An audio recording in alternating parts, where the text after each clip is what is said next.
And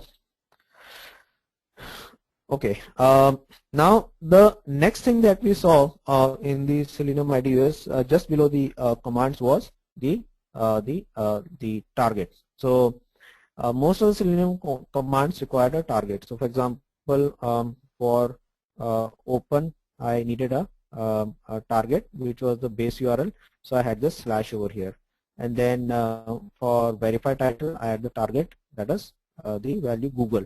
So like that. And so this is where we give the target, and the target identifies the element on the web page. So and I'll show you some scripts whereby you need to basically tell the script. So first is the thing is a command that you give, that is opening or whatever else you want to do, verify the title or the text, and the next thing is the target, that on which element of the web page what do you want to do. So run this command on.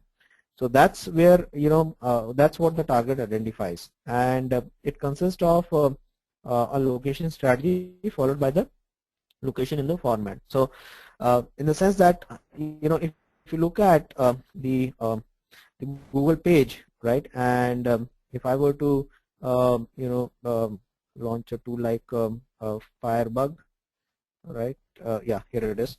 Now if you see the source page of this, right, so this is the HTML and this is the head over here, right, and the title is Google, and then here's a whole lot of body, and there are different divs inside it, and inside each div there are different elements. Now if let's say I want to see what is this element, so there you are. So this is what is the input ID is GS underscore HIF, this is blah blah, and or if I were to see what is this, so this is div ID HP logo, right, or if I were to find out what is this element, right, so this will say this is span BGA this, and inside this there is a span GT, and the class is gbit, and the text shown is sign in, right.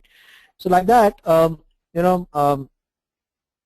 you need to access different elements of the HTML page where you want to do the execution, and this is how tools like, for example, Firebug can help you to locate what is the ID or what is the name of the particular element, and you need to basically give the ID or the name as a locator type, and then the value of it. So for example, let's say if I want to access an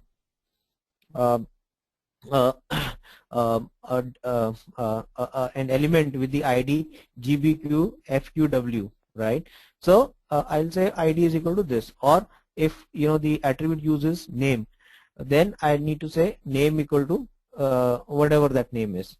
So that's what it referred to as, and so the locator types could be an identifier, so I can say identifier is equal to this, or ID is equal to this, or name is equal to this, and sometimes you give the whole XPath. So XPath is so if I were to go back to this, and you will have so you can have, for example, let's say hold on, if I go to this HTML, okay, so if I were to for example so this is the path for the whole of this one.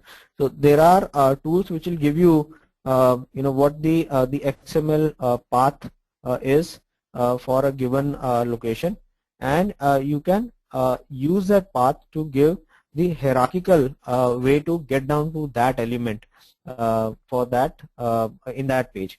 So you can use XPath, you can straight away give the link, or you can use the DOM path or the CSS path. So you can have CSS paths from here, right, for a given element, or you can have the DOM path from here, right, and so on. Yeah.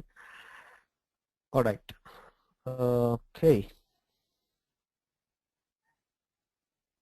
Okay, so let me move on. The other thing is that when you basically